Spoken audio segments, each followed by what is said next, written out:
Todo dia uma doença nova. Mas agora a Polícia Federal entrou no caso, e a história de Bolsonaro começou a ruir. O caso de Jair Bolsonaro já não é mais apenas jurídico, virou um espetáculo político-médico diário. Desde que passou a cumprir pena, o ex-presidente parece viver num looping de intercorrências clínicas: queda, soluço, confusão, déficit de memória. Sempre algo novo, sempre no momento exato, sempre acompanhado de pressão pública e manchetes calculadas.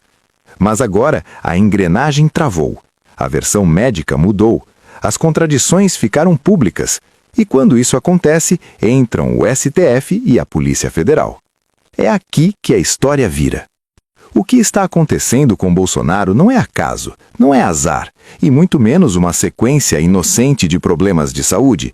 É um roteiro político conhecido, usado por líderes autoritários quando a realidade jurídica fecha o cerco. A vitimização vira estratégia, o corpo vira palco, a doença vira argumento, e a medicina, quando capturada, vira instrumento de pressão institucional.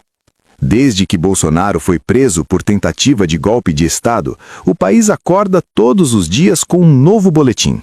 Um novo drama, uma nova urgência, um novo pedido implícito de flexibilização.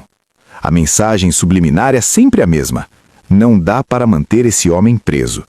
E durante semanas, esse discurso circulou sem grandes resistências, até que a própria versão começou a desandar. Inicialmente, a informação divulgada era simples e emocionalmente potente. Bolsonaro teria caído da cama na cela da Polícia Federal durante a madrugada. Um ex-presidente, idoso, frágil, batendo a cabeça. Era o suficiente para gerar comoção, engajamento nas redes e pressão política. Mas bastaram poucas horas para a história começar a mudar. Segundo o próprio médico que o atendeu, a queda já não teria sido da cama. Bolsonaro teria se levantado, tentado caminhar e então caído. Detalhe fundamental: a lesão apareceu do lado oposto ao que seria esperado na versão inicial. E é aqui que mora o problema. Quando versões médicas mudam publicamente, não se trata mais de interpretação clínica, se trata de credibilidade. E sem credibilidade, toda a narrativa entra em colapso. O médico falou em pequeno déficit de memória, falou em traumatismo craniano leve, mas deixou claro: não houve lesão intracerebral, não houve dano ao cérebro, não houve situação grave, não houve convulsão confirmada. Ou seja, o drama não se sustentou nos exames. Mas o bolsonarismo não precisa de exames, precisa de manchetes. A estratégia passou então a operar em outro nível: insinuar demência, confusão mental, desorientação causada por medicamentos.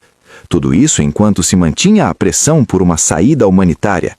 Prisão domiciliar, regime especial, qualquer coisa que tirasse Bolsonaro da custódia da Polícia Federal. Só que dessa vez a jogada encontrou um obstáculo que não existia antes. O STF não estava disposto a usar o político da medicina. O ministro Alexandre de Moraes reagiu com dureza, anulou a sindicância aberta pelo Conselho Federal de Medicina e classificou a iniciativa como desvio de finalidade.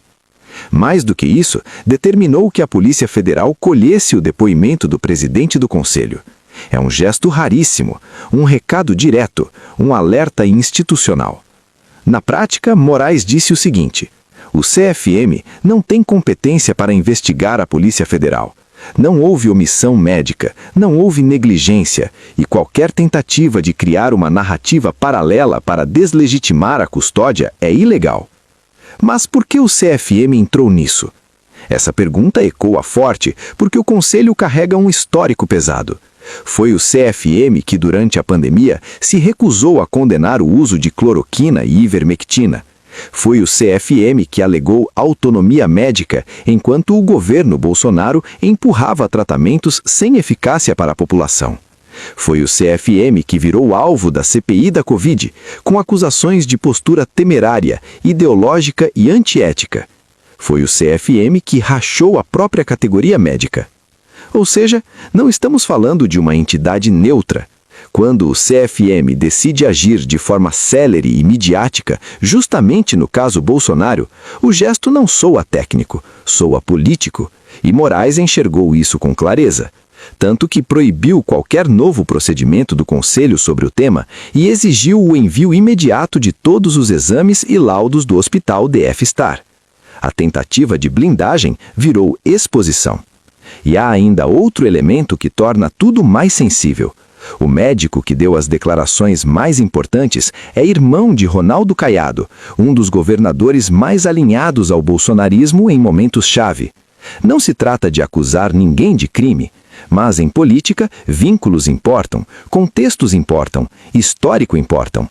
O que se vê é uma rede de proteção tentando operar no limite e sendo contida pelas instituições. A Polícia Federal, por sua vez, seguiu o protocolo.